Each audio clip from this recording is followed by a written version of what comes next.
In the quiet hum of a suburban evening, as dusk paints the sky in shades of gray, a story of profound isolation and tragic consequence begins. The story of Jeffrey Dahmer didn't just happen in the city's shadows, but on a tranquil street just like this one, where secrets can be buried just beneath the surface of everyday life. The case we're re-diving into today is one that continues to puzzle investigators and haunt the community it touched. It's a tale about a man who became a ghost in his own life, whose silence echoed louder than any cry for help, leading to a series of events that would forever alter the perception of safety and neighborly trust. Join me as we explore the chilling case of the man who vanished in plain sight and the dark mystery he left behind. From the very beginning, his life was marked by a quiet solitude. Imagine a young man, almost a silhouette against the towering shelves of a library, lost not in the pages of a book, but in his own world.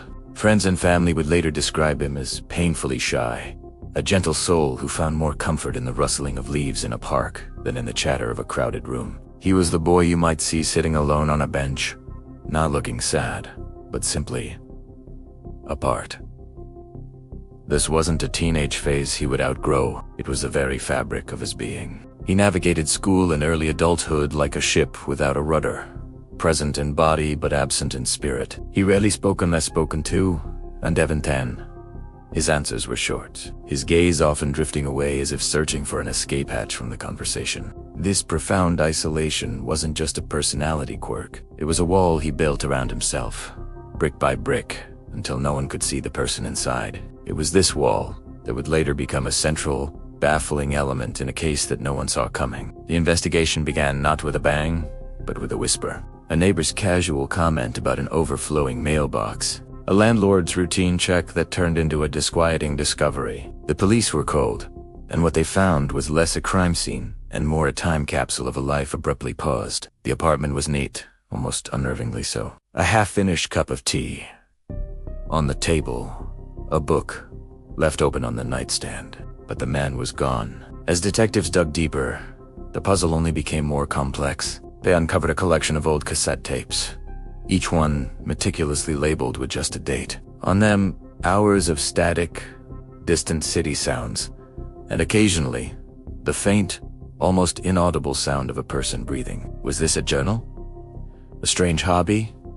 Or something far more sinister? The hallway leading to his apartment, once an anonymous corridor, now felt like a pathway into a deep mystery. Every neighbor interviewed offered the same vague description.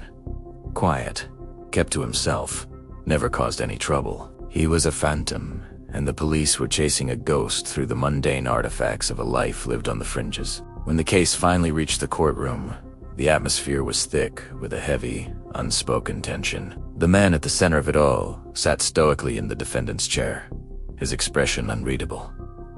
He wasn't defiant, nor was he remorseful. He was simply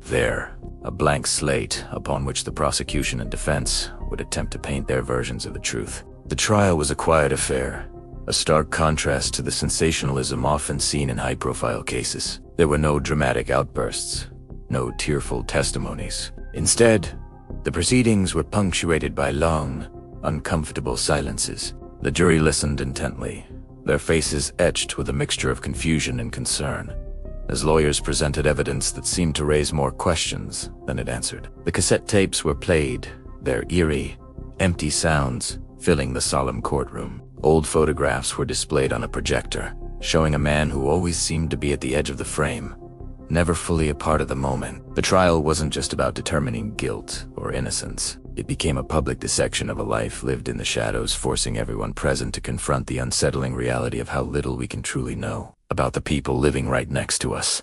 The verdict came, but it brought no sense of closure, whether you believe he was a victim of his own profound isolation or something more calculated. The outcome left a permanent scar on the community. The trial exposed the fragility of our social connections and the silent struggles that can go unnoticed in our busy lives. It forced a conversation about mental health and the importance of reaching out, of looking past the polite nods and seeing the person behind them. Because sometimes, the quietest people are the ones who need to be heard the most. If you or someone you know is struggling, please remember that help is available. There are resources and people who want to listen. You are not alone, and reaching out is a sign of incredible strength. As we stand here now, looking back at the case, What remains is a profound sense of melancholy. The image of that empty prison cell, a cold and sterile space, or the final fading light of a sunset over that quiet suburban street both serve as powerful symbols. They represent a life concluded in solitude,